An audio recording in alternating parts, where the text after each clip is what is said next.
जी असां अची विया आहियूं उमरकोट।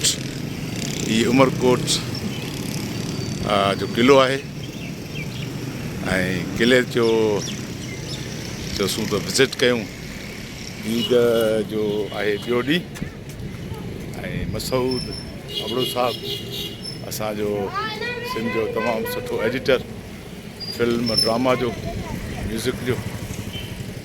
हीअ उमरकोट क़िलो आहे, मेन दरवाज़ो मुख्य।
उमरकोट क़िले जो मेन चबूतरो आहे जिते तोहफ़ूं रखियल आहिनि। हीअ आहिनि उन वक़्त जूं तोहफ़ूं।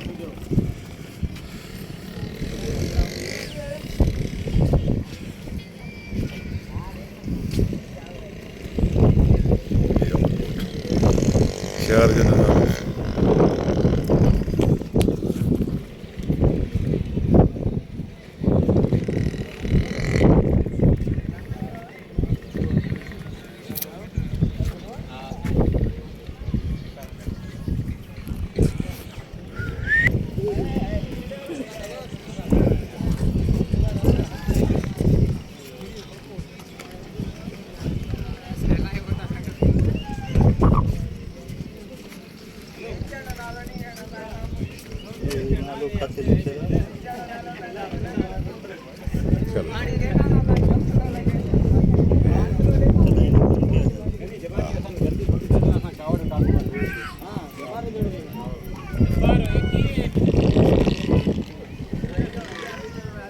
केॾी दीवार मज़बूत आहे, सिरूं उन दौर जूं।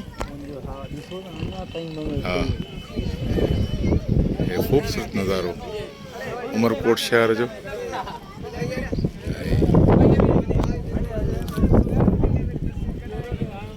मसूद कीअं पियो महसूसु करे? ज़बरदस्त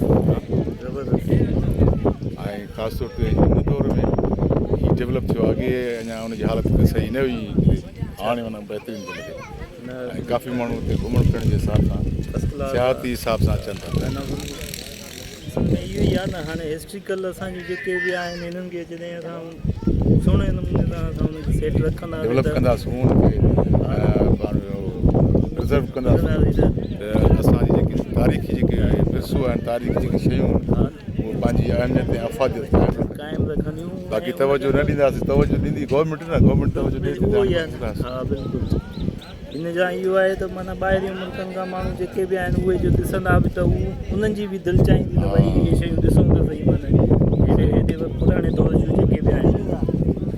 जॾहिं तव्हांजो उमरकोट वारे पासे अचणु थिए त हीउ जेको उमरकोट जो क़िलो आहे उहो बिल्कुलु ॾिसणु न विसारींदा। बहितरीनु शइ आहे, पॉइंट ऐं असीं मथे